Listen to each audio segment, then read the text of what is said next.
Welcome to another video in the Shotcut video editing series. I'm Joe, your tech handyman. In this video, I will show you how to create cinematic speed RAM effect using the Shotcut video editor.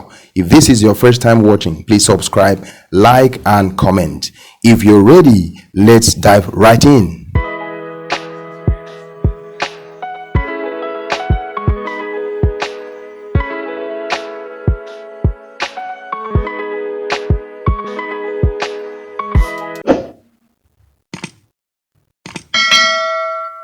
So guys, open up your Shotcut editor this way. Go to open file. As you click open the file, so I'm bringing in the clip that we want to work on, this particular clip. So we, as usual, drag it to the playlist just like so. So once you have it on the playlist, click this plus button to have it on the timeline. So I will just zoom to fit the timeline. Now if I play, I'm playing so that you see exactly the speed and how it's playing before we start the editing. So as it stands now, the first thing I want to do is to drag out the playhead to a particular place I want to affect the speed. Somewhere here is good. So I'll use the S key on my keyboard to cut and then move the playhead again to somewhere here. Just somewhere here is fine. So I'll click S key to cut again. So I have this place to play with now. Select that particular part of the clip, go to properties.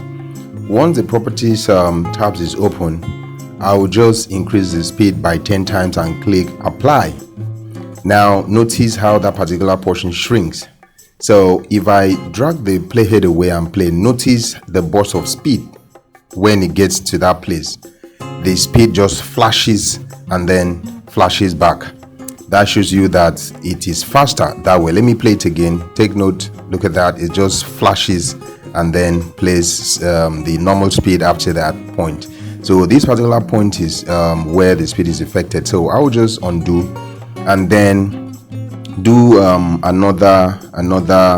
I'll make it fast then slow, so that you can really see how it works. So I'll cut it somewhere here and cut it the clip somewhere here again to have this place to play with, just like so. So if I click on it, select that part and go to speed again and maybe increase it by 5. The other one was 10, so we can actually see how it's going to play.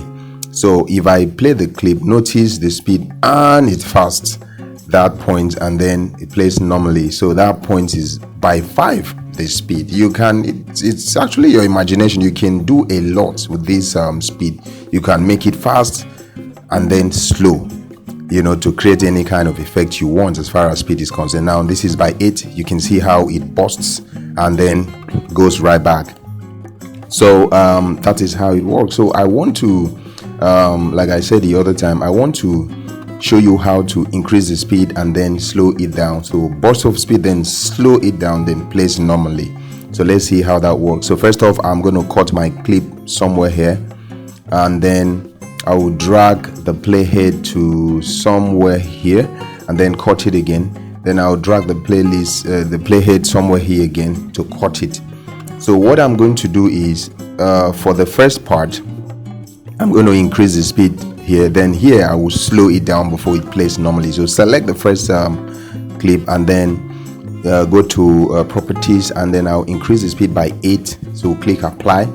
Then I will move the playhead to the second part of the clip, and then I will slow this down. So I'll just type 0.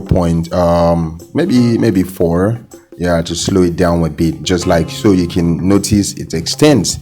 So let's actually play as it is now and see how the speed responds. So if I play it, bursts of speed, then slows down like so, and then plays normally, just like that. So you can have that burst of speed and then slows it down. That is this side that is slow is a bit too long.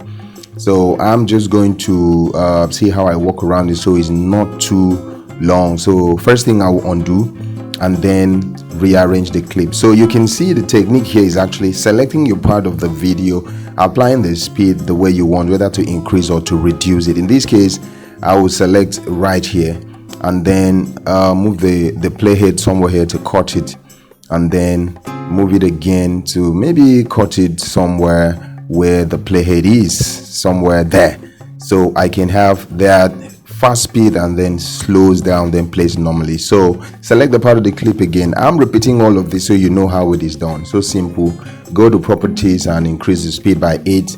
You have that point, and then next to the second part of the clip, which we are going to slow down, then go to the speed again. I'm going to slow it down by maybe 0.3, that is, so we can see how it goes. So once done, just click on apply. Let's play from the beginning to see how the speed will work. But before then, I'm just going to should I cut out a part of it this way? I'll cut it out and then drag the other end to it. So let's see how it goes. So it's kind of like equal. So if you play normally, burst of speed slows down and normal. That's very quick. That's very quick. You're looking closely to be able to see. So it's all about you playing around with the size of the clip you want to increase and then the one you want to reduce. So here I'll just make it 0.7 maybe to see whether it slows down a bit better than the first one. So if you play it, you can see it slows then plays normally again. So the idea is to make it this way. The part of the speed that you want to increase should be double the part of the speed that you want to decrease. That way you can have a smooth transition from fast to slow and then to normal, depending on what you want to create as far as speed ramp is concerned. You can experiment. I've already given you how it works. So in this case, I'm doing 0.3. I'm just trying to experiment with a lot of speed times. If I play, it goes fast, slows, and then normal, just like so. So play around with the size of the speed and see what you can really make of it. In this case, I've shown you how to do it. Cut your clip, increase, slows it down, and then plays normally. As simple as that. So like I said earlier, the sizes of clips that you increase and decrease are very, very important. So take time out to play around it. Once you cut it, select properties. Once selected the part of the clip you want to increase speed, select properties and alter the speed, and that plays. Thank you for watching today's videos. I hope you've learned a thing or two. Hope to see you in the next video. Bye for now.